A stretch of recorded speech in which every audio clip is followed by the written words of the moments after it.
Se réjouit de vous accueillir ici, à son siège, pour partager avec vous son regard sur cette période préélectorale. Nous avons été chargés au nom de notre parti et sur la foi de nos parcours individuels, nous qui sommes devant vous, sur la base des positions fondamentales de notre parti, nous avons été chargés de vous rencontrer pour vous exposer quelques aspects de notre perception, la perception que nous avons de notre vécu collectif en cette période cruciale que nous traversons dans l'histoire politique de notre pays. Nous étions en pleine préparation de notre rencontre quand deux bien tristes événements se sont produits. Le premier, c'est le très brusque rappel à Dieu de notre camarade, l'ancien maire, l'ancien ministre, le député élu dans la 22e circonscription électorale législative de notre pays, Jean-Pierre Babatunde. Je vous prie de nous accompagner dans la douleur et de vous lever pour observer une minute de silence en sa mémoire. C'est une série d'agressions sur des personnalités bien connues, dont par exemple l'artiste Oluwakemi, mais aussi ce qu'il convient d'appeler la fusillade essuyée par le véhicule du ministre Ganiou Soglo. De tels événements en cette période préélectorale revêtent à nos yeux une gravité que nous ne saurions ne pas évoquer. Non pas principalement pour l'un des cas en vue d'en tirer des conclusions d'une enquête que nous n'avons pas encore menée, non pas pour crier au terrorisme politique ou à la tentative d'assassinat, comme le font déjà ceux qui ont développé ici et ailleurs de la proximité avec des actes crapuleux et les crimes politiques. C'est vrai que certains ont besoin de rites expiatoires, tant ils sont hantés par les victimes de ces crimes sordides. L'Union progressiste voudrait plutôt souhaiter très vivement que le gouvernement et ses services engagent les diligences nécessaires afin d'identifier les tenants et les aboutissants de ces événements et que leurs auteurs soient sanctionnés. Nous souhaitons en outre à nos compatriotes Oluwakemi, Ganiou Soglo et autres un prompt rétablissement. Chers amis de la presse, pourquoi nous vous avons appelé ce matin? Nous voudrions vous offrir la possibilité d'échanger avec nous sur le regard que nous avons, que nous portons sur ce moment crucial qui nous conduira aux urnes le 2e dimanche du mois d'avril, conformément à la Constitution. Nous voudrions constater avec vous que notre pays avance. Vous constatez avec nous que l'opposition et la société civile n'en sont pas aujourd'hui à réclamer des choses aussi élémentaires en démocratie que des élections à bonne date. Nous nous réjouissons que la réforme du système partisan pierre angulaire du système politique, fasse de grands pas en avant. Qu'ils vous souviennent que la réforme du système partisan a été une préoccupation partagée des forces politiques du pays bien avant l'arrivée au pouvoir du président Patrice Talon.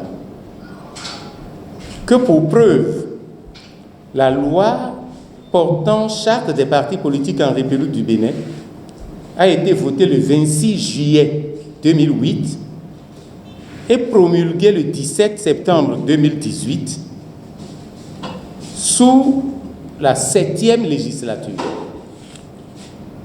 à la quasi-unanimité des députés. Nous étions loin d'imaginer que les mêmes personnes et les mêmes forces politiques qui avaient posé les fondations de cette réforme refuseraient de s'y conformer quelques semaines plus tard, entraînant notre pays dans des situations dramatiques inédites. Aujourd'hui, cet épisode nous semble fort éloigné et nous pouvons nous en réjouir et nous en féliciter, car en réalité, quel parti politique, quelle force politique, quelle personnalité politique ayant un minimum d'envergure qui existait avant la loi continue aujourd'hui de refuser de s'y conformer?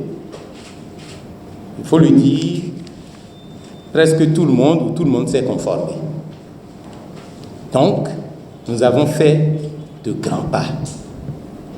Et c'est à l'honneur de notre pays, c'est à l'honneur de sa classe politique, c'est un premier pas dans la bonne direction. Mais à quel prix? L'Union progressiste pense que nous aurions pu nous épargner et épargner à notre peuple les tensions, les douleurs, les pertes, si c'était pour finir par tous se conformer à ce que certains s'étaient refusés de faire. Même les derniers événements, les dernières heures relatives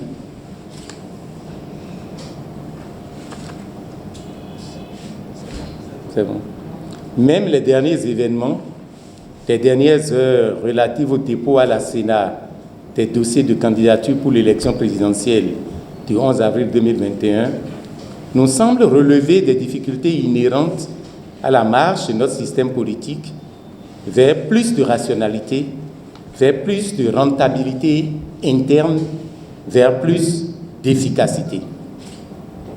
L'Union progressiste et toutes les forces politiques qui l'ont constituée peuvent se réjouir d'avoir emprunté ce chemin beaucoup plus tôt que d'autres. Nous pouvons vous attester que cette marche n'a jamais été simple. Les tiraillements, les retournements de situation, les renonciations aux engagements généreusement pris, les trahisons, nous avons connu tout cela. C'est pourquoi nous encourageons les femmes et les hommes qui ont cru et qui croient encore que le salut de notre pays, de notre peuple, tient d'abord et avant tout à l'émergence de grands et véritables partis capables de cristalliser les aspirations profondes de notre peuple et de sa jeunesse. Ces hommes et ces femmes existent dans nos rangs.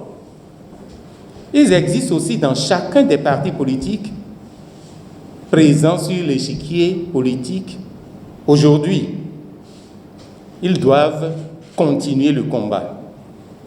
Comme on a l'habitude de le dire, le meilleur reste à venir. La consolidation et une meilleure efficacité de notre démocratie, le développement du Bénin dépendent de la capacité des personnes de bonne volonté à garder le cap et à avancer malgré les difficultés. Le Bénin doit quitter l'exception de l'inconscience joyeuse. Les pays qui ont avancé, les pays qui veulent avancer, ont dû affronter des épreuves complexes et parfois douloureuses. Le Bénin n'invente rien. Le Bénin a peut-être démarré plus tôt que certains pays africains et plus tard que d'autres peuples dans le monde. C'est pourquoi l'Union progressiste réaffirme sa conviction que le principe du parrainage est bel et bien un instrument démocratique.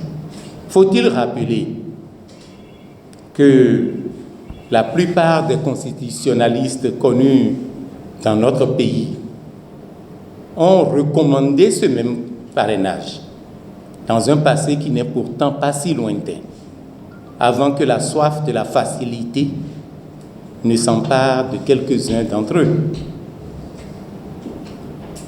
Qui peut oublier, par exemple, le rapport de la commission Nyon-Fou, au sein de laquelle la plupart d'entre eux ont siégé.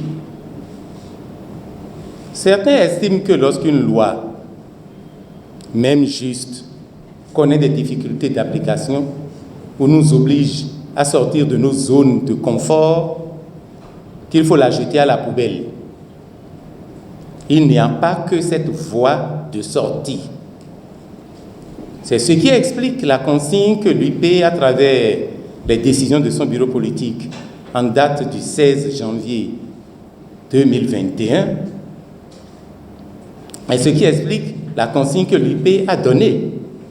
Et nous avons demandé en effet à nos élus de parrainer tout candidat qui en exprime le désir, pourvu qu'il soit membre ou soutenu par un parti politique. Notre pays l'a décidé depuis 1990 en réalité. Nous l'avons réaffirmé et consolidé à travers les différentes lois votées et promulguées ces 3 dernières années. C'est-à-dire que les partis politiques doivent rester au cœur de l'activité politique. C'est ce que nous avons dit en 1990 et c'est ce que les différentes lois que nous avons votées essayent de consolider. Les partis politiques doivent exercer leur prépondérance dans le processus de dévolution du pouvoir politique. Des candidats et des partis politiques ont contacté l'UP pour solliciter des parrainages. Le parti leur a répondu par écrit et les a orientés vers ses députés et maires. Les élus UP ont décidé en leur âme et conscience de parrainer ceux et celles de nos compatriotes qui n'ont pas choisi, comme en 2019, se livrer à des combats d'arrière-garde. Par exemple, certains de nos élus ont décidé de parrainer le duo qui serait issu du parti dénommé les démocrates. Ils ont dû garder leur fiche jusqu'au dernier moment, sans savoir exactement quel duo parrainer dans l'imbroglio qui a été orchestré au sein de ce parti et de ses alliés. Il y a encore, hélas, dans notre pays, des gens qui estiment que pour baisser la fièvre, il faut casser le thermomètre. Ils l'ont fait en 2019 et 2020. Ils se sont ravisés par la suite. Ceux qui croient que l'on peut arrêter le progrès se sont remis à la tâche en 2021. Ils auront le temps d'apprendre. Ils auront le temps d'apprendre qu'en politique, ce n'est pas la décision que l'on prend qui compte et s'avère utile. C'est bien le moment où on la prend qui, bien souvent, la rend efficace. Beaucoup parmi vous, journalistes et de nombreux citoyens, ont été continuellement abusés dans leur bonne foi par des apprentis sorciers qui parlent, qui écrivent, qui circulent, qui se réunissent et qui en même temps crient à la confiscation des libertés. Il y a des personnalités qui se refusent de prendre le courage de se remettre en cause, prennent des positions politiques erronées, puis ensuite l'imputent à leur propre vue d'esprit. Qui est réellement responsable?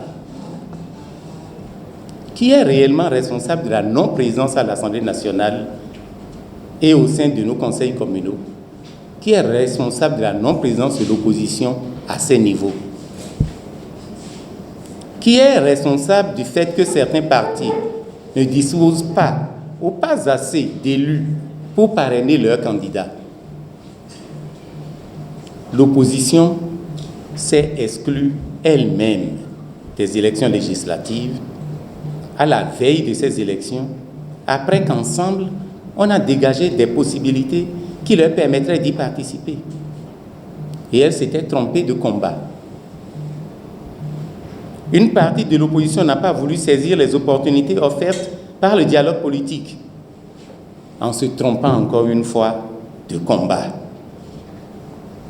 En pleine période électorale pour les communales, M. Yayi Boni a démissionné de son parti et a invité à voter contre le dit parti. Au final, le parti FCBE n'a réussi à avoir que 6 parrains au lieu de 16, au moins nécessaires pour parrainer à lui seul un candidat. Après une longue période dite de résistance, une partie de l'opposition instrumentalisée par M. Boni Yayi a fini par se conformer au texte de la République et a obtenu son récépissé. Mais c'était trop tard pour rattraper les errements antérieurs.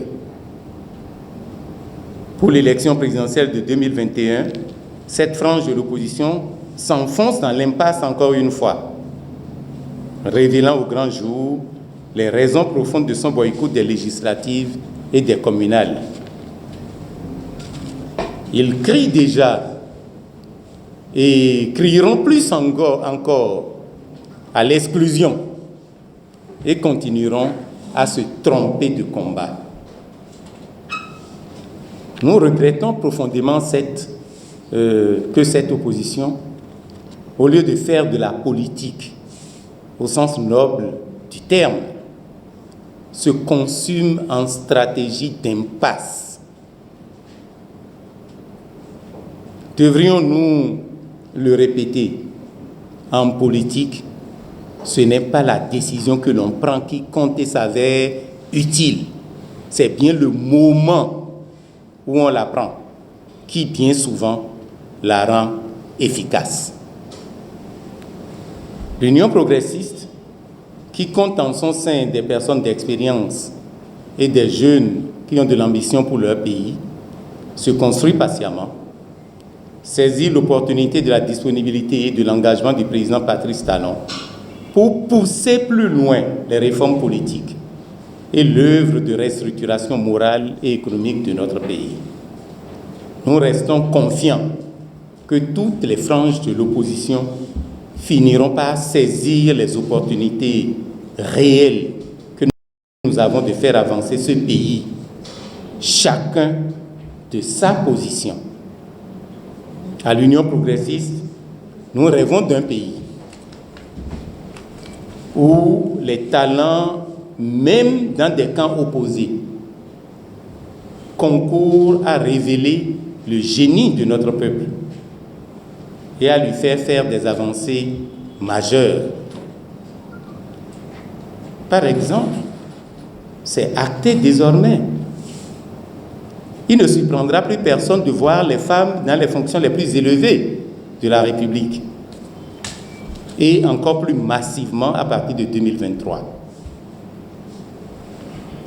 Sur des causes du genre et d'autres chantiers majeurs, l'UP estime qu'il est possible que ce pays s'entende et avance sans polémique.